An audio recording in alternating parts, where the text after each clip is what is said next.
In a market defined by uncertainty, where every second counts, one opportunity can change everything.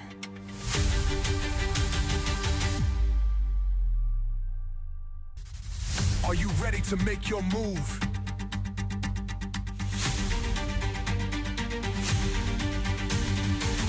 The time is now! Welcome to the Dream is Real podcast.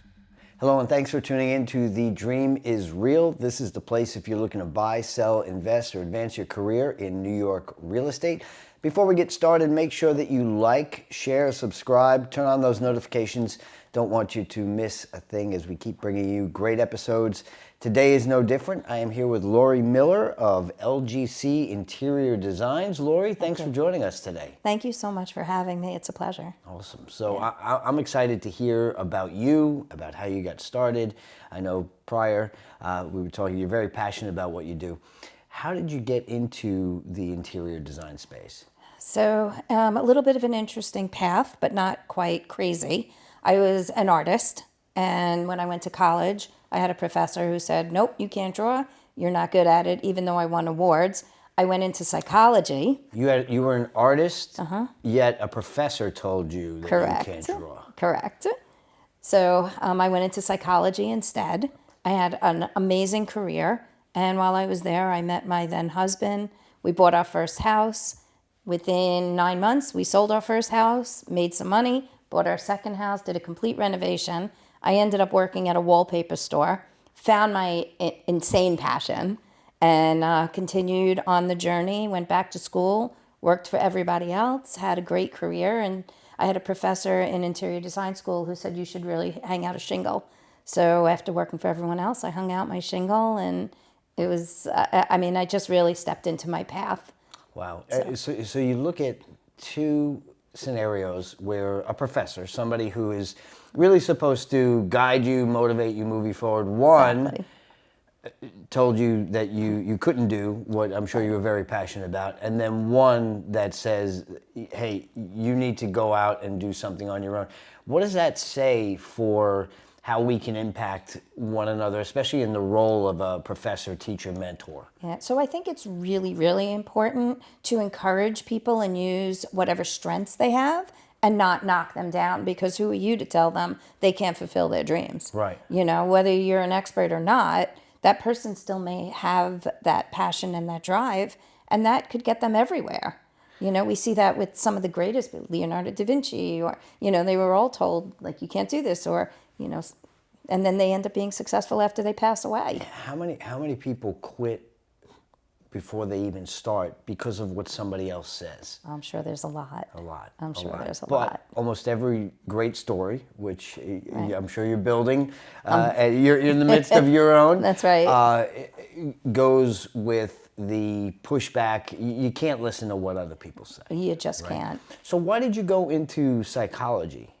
So that was my other passion, and I used to, as a young kid, I was reading Freud, I was reading Jung, I was like, wow, these are really cool people, these are really cool concepts, and I was like, well, if I can't be good at one thing, maybe I can be good at the other. Sure. And helping people has always been, it's kind of my nature, it's just to help people. So the artist part of you, and then the love for psychology part of you, are there bridges in between that? And what do you think those bridges are? So there's a lot of bridges. Yesterday I was doing a consult for a client, and halfway through the middle of the consult, I'm like, I do therapy. Can I do like your marital counseling? So you volunteered to do marital I counseling? sure Wow. did. Okay, that's bold. As my background's in a little bit of that area too. That's not easy to take on. No. Yeah. So I do find people, where you live is an expression of who you are. Usually if you live in the city, you're an active person. You like to be surrounded by, noise and traffic, and it excites you. If you live in the country, you're more rural, and, everybody has their thing. So to me, that psychology piece really plays a huge role, and it's a constant overlapping piece. It's like, what do you like? What drives you? Where are you going? How do you want to express yourself? What does somebody's home environment say about them? I think it says a lot. It really says who they are. So if they're creative and, they're going to do a lot of color and a lot of artwork and things that make them feel good, or if there's someone who's a little more maybe introverted and who maybe needs a little more solidarity, so to speak, maybe they're going to have more of a spa-like home. So, or who, that's kind of where I feel who they are. So you are encouraged by a professor to go out on your own. You had spent some time in and around industries that would definitely lend toward the interior design piece. Yes. So what does that move like? In terms of you get the, not that you needed to go ahead, right? But every once in a while, I think people are sent into our lives to be the affirmation of what we're being pulled towards. Does that make sense? Absolutely. So if that's the case here, now you're encouraged to follow your dreams and your passions, and to marry kind of both areas of your passion. What's the first step that Lori takes? So it was a very interesting kind of journey, and I call them God winks. So my old boss, when I started working in the wallpaper store, introduced me to an organization that he belonged to, which was the Paint and Decorator Retail Association. And as soon as he introduced me to the president, they asked me to design a curriculum for the decorators of all the Benjamin Moore stores. And could I teach it at the national conferences? So that was like an exposure to huge, it was window fashions, it was surfaces, it was, which is all the industry events that we get exposed to, and we look for the new trends. Was this an opportunity for you to learn more about all these different areas? So I had all of the design knowledge behind me, and then because of my mental health background, I had to put a program together. So I had worked in the school system as a therapist. So having that knowledge allowed me to put the courses together and to teach them. Wow, so your experience in the school system, your experience in psychology, probably allows you to meet people right where they are. Correct. Right? To really help uncover where they are and then meet them there. Correct, absolutely. So I had that opportunity, and then through the teaching of that, I got asked to write for doityourself.com.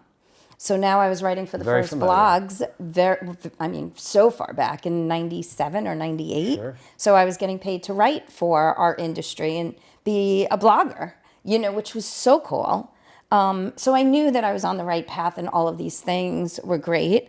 And then from that, I got recognition, and I had decided they had the home show on the island, and there were so many vendors, and I was like, I'm just going to exhibit. And then Newsday editor, Valerie Kellogg, had come up to me and she's like, I love this picture. Can I put it in Newsday? What am I going to say? Absolutely not. Like everybody wants, to be published. So this was my first year as my, own designer with my own sign outside, and I'm like, oh my God, now I'm published in Newsday, which was a huge editorial at the time. And I'm teaching, and I'm traveling nationally, and I'm writing, and I'm like, wow, this is amazing. Like, who would have thought? I don't mean to keep going back to this, but I can't get past the important nugget that I think if you watch this episode, you've got to stick with it. Don't listen to what other people say. You Absolutely could have not. said, you know what, I'm not an artist, I'm not. Absolutely. I'm going to take this individual, this authoritative person, and believe them. Absolutely. And you didn't do that. So now you've got all this momentum going through. You're making the right connections. You're building kind of a sphere of influence yourself.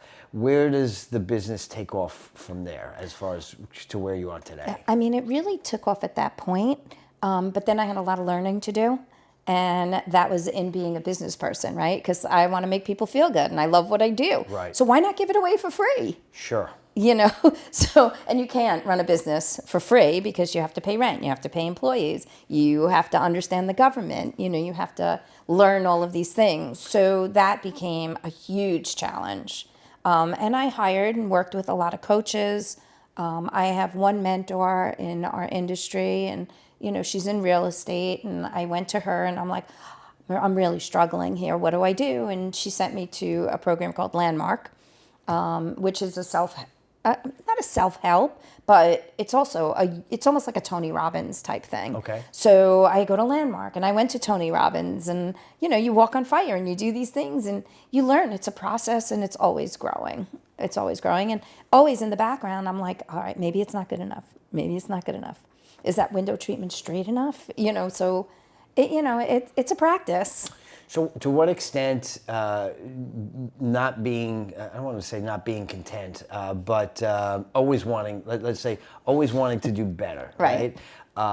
To what extent does that have to be balanced? Because perfectionism can freeze you right where you are. Absolutely. But the striving for excellence is always there, right? So is that always what we're there. talking about here? It is a striving for excellence, and I think when you're creative, I think it's a higher drive, and it propels you further because you always look at things differently, and you always see it like I walk into a house and I'm like, oh my God, if that chair was there and that chair was there and this was a paint color and I see it in my head, I'm like, I can make this better. So now you're walking into something that already has those things, and then you're like, how can I make this better? Is that something that you developed over time, or you feel like you had it's it? something you're born with, for sure. To just be able to be, well, we're all kind of visionaries in our own right. We've just got to figure out which area, right? Correct. And so this was yours. You both residential and commercial. Residential projects? and commercial. So I love the commercial spaces, but I also love the residential. Yeah, we're about 50-50. What do you love about? Let's start with the commercial. What do you love about the commercial side? So, even though you would think it's a little more in a box, it's a little more creative freedom.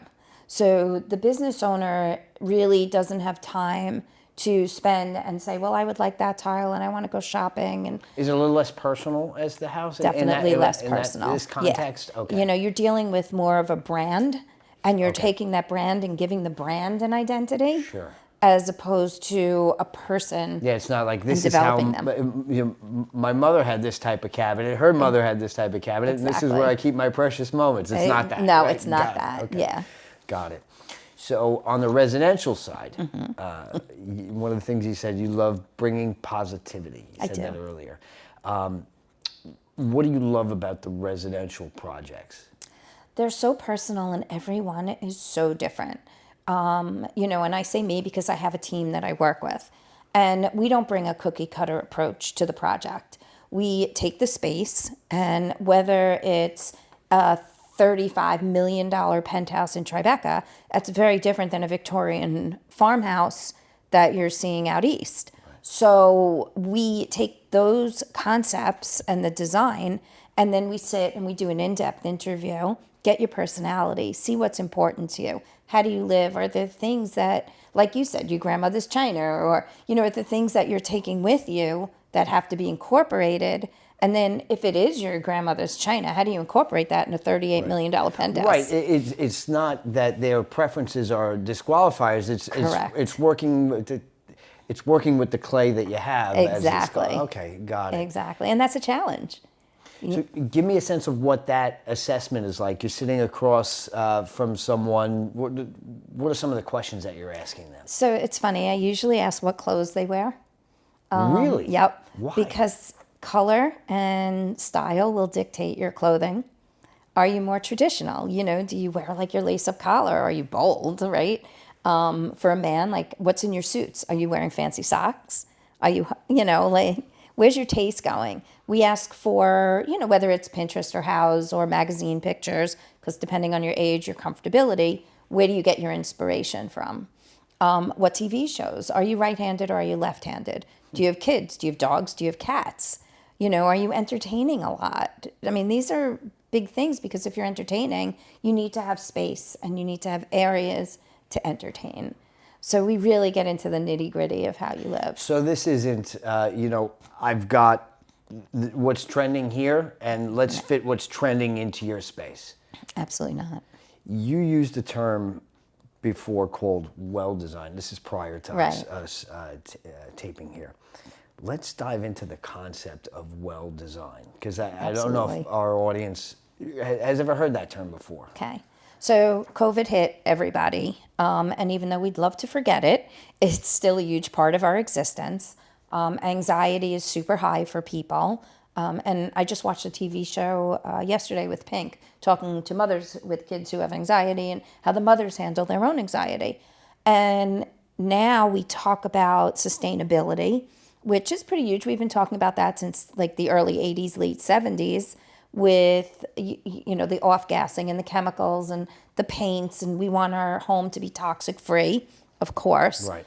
But we also now want this experience called well design. We talk about mindfulness. We talk about being home and feeling safe, especially now with our political arena. We want to feel safe. Right. We want to come home. We want to turn off. You're right. We're bombarded with information Correct. that can be divisive, can be stressful. I know I could say I personally am on a fast from social media. I removed all videos. I'm like 2.5 weeks in, and I feel great. Yeah. And it's amazing what just changing your environment, and that doesn't necessarily have to mean even your home, but it's what you take in, right? Correct. So that's fascinating. So instead of just, hey, this is the latest trends, let's create a space that you can feel absolutely at home. You should feel at home in your Absolutely. home, right? Absolutely. So, and it's based on your senses. So we design around core principles. So now we take those core principles and we apply it to your senses. Visual. Is it visually, peaceful? Is it visually stimulating? And it's always been done in commercial and restaurants and different lighting and white lights make But that is the commercial aspect, right? Exactly. What do you want people to feel Correct. when they walk into your establishment from your own home? I have to imagine is, how do you want to reinforce how you feel? every day? Exactly. And you want to bring joy. Whatever that joy means to you, you want to bring joy. I was gonna say, 'cause this varies from individual to individual, just like you Absolutely. said before. Right. Got it. So, so that's the well-designed piece, is how do we bring that mindfulness to the home? And give me some examples of projects that you've worked on that have really helped people to transform their environment to something that makes them feel more comfortable, more safe, more at home. So one project really comes to mind. They needed to redo the home. The husband has MS, and it was very hard for him to get around, tripping. So there was a lot of hazards, and it wasn't easy to navigate the space. And it didn't feel cohesive. Everything they brought in kind of was making it more of a, for lack of a better term, mishmash, right? Sure. So we came in and we just changed the paint color. We didn't do a lot, because the budget was limited. We painted the kitchen cabinets. So rather than the jarring color that it was like a wood, cherry, whatever, we made them black. And we brought it into simplicity. And we changed the light, and the hood over the stove was kind of in the middle of the kitchen. And it was low. It was huge. So you didn't have a line of sight from when you walked into the house. And then when you were cooking, you were banging your head. So we changed out that hood, made it a little bit higher, gave it a little cleaner element, and we changed out the rug so that was no longer a trip hazard, and rearranged some of the furniture. And it made a huge difference. She was super happy, and that brings me joy. It meets their budget needs because it wasn't a huge project. But again, it helped the home to be well-designed and useful.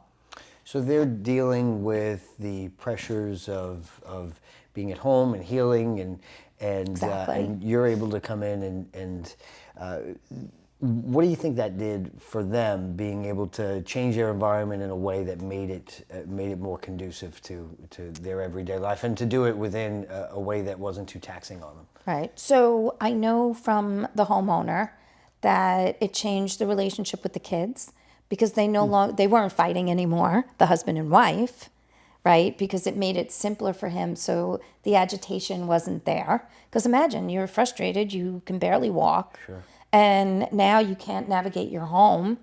So that removed some of the stress for his end, which improved their relationship. And then the kids were now no longer affected by the fighting in the house. Not to say that couples don't fight, right? But we can imagine the agitation. And now the kids are communicating better. So it's a different way of life for them. You mentioned something earlier, basically about accentuating the positive and Correct. finding the positive in the individual. Sounds here like you're finding the positive in the environment prior, when there were barriers in the home that really probably presented somewhat of a reminder of the things that they're going through. You coming in and changing the landscape allowed for free movement. I mean, you could make psychological parallels All across the board. all across the board. That's wonderful. Any other projects that you could think of? You know, we just finished it's one of my favorite projects. It makes me kind of tear up. But we just finished a huge law office for two lawyers who were forming a partnership.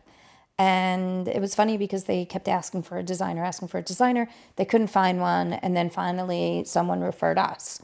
And it's a personal injury law firm. So people coming in are already impacted by, whatever travesty they underwent, whether it was a car accident or falling or who knows what the circumstances were.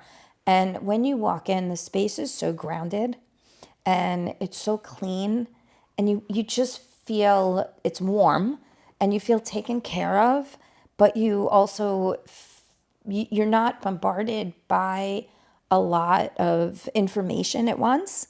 So it's a nice feeling that people feel they can walk through and be taken care of at the same time by people who, we never think of lawyers as positive. So, and they're great people. So to know that they have a space now that they're happy with and that clients want to come to is huge. Incredible. Creating a welcoming environment, which to pivot to the real estate side of things, when you're looking to sell a home. Right. One of the things that we as brokers and agents try to do is to guide on making the home a place that is kind of universally welcome, because you have, to your point earlier, a lot of different individuals and personalities that have to come in, and part of the transaction is the person saying, I could live here. Right. This is the type of space that I could spend my Absolutely. life in. Yep. So what advice would you give the seller in staging their home, to use that term, in a way that would be welcoming as universally as possible? Right. So obviously there are common themes that we hear all the time. Remove the clutter. Make it clean, make it organized, change the paint color. Look, if you have an electric blue or bright orange wall, you don't want that in a space that you're selling. People are not going to respond to that. And I think that's where the color gray came in a lot. It was like, oh, we'll just stage it in gray and it looks great. So I think those things are huge. Remove your personal belongings. I think that's part of the clutter. Because also, if you have a photograph of a happy family, someone coming in is going to be like, I can bring my family here. It's going to be a relational aspect. So I don't think it's remove all of the photographs, but let's not inundate people with, your family mementos, because it's their space now. It's no longer yours. Once you make that selling decision, all bets are off. Yeah, I think that's one of the hardest things, because your home is your home. Exactly. Especially when we had purchased a home from a family member, and they were there from the beginning, from the 1960s. Wow. So much love in that home. And I know going through that, because of that situation, I wanted to be almost like sensitive to the love that they had in their home. A buyer that doesn't know you necessarily, may not even ever meet you. Exactly. They need to be able to come in and say, I can make this mine. Yep. Mine. Yeah. So you had mentioned get rid of the clutter. Any other bit of advice that you could give? So make sure it's clean. right? That makes sense, right? That's huge. That's huge. Yep. Take the dirty socks off the floor if you can. Exactly. Yeah. And then, there's always the thing where maybe bake an apple pie beforehand because scents are huge and you want to make it appealing. Whether it's a chocolate chip cookie or, people put out candles, but that can be offensive to people. Right. You Right. You don't know like- who's sensitive to certain Exactly. Who's allergic? fragrances. Right. So if you're baking a food that smells good, that's, universal. Cookies, something that's sweet, but that's a reminder that there are good things, that appeals to people. Baking bread, that's always a really good smell. That's those a nugget right there. Yeah, Exactly. Our instinct is you come in, you smell something like that, and Exactly. this is a little more like home. Yep. So, and then when we're staging, we fold towels. We put them out like, a little basket. We set the table. We'll, stage it per se, where covers are folded, pillows are out. So it makes it look sort of like you could live there. Right. So peaceful, in order. Correct. And I wouldn't use the term neutral, but welcoming, right? Exactly. Yeah. Flowers are welcoming. It's always nice. And any particular, it should be every part of the home, but kind of the big three, or at least the two, is the kitchens and the bathrooms and living spaces. Where do you think, if somebody was looking, say, to really Bear down on the budget. bear down on your budget, but also to enhance an area, what would you recommend? Where and what? So we always do the kitchen, like you said, the dining room and the living room. Those are the three main areas. And then the bathroom, right, because that's important and you want it clean. Sure.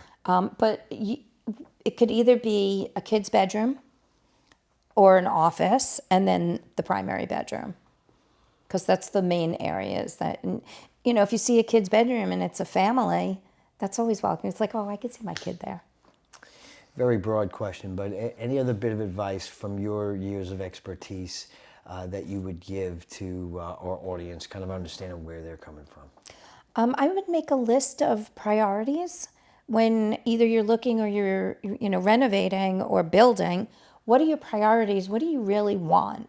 What's going to be important to you? Do you really need an office? Do you need a recording studio? Do you need a place where you're going to paint?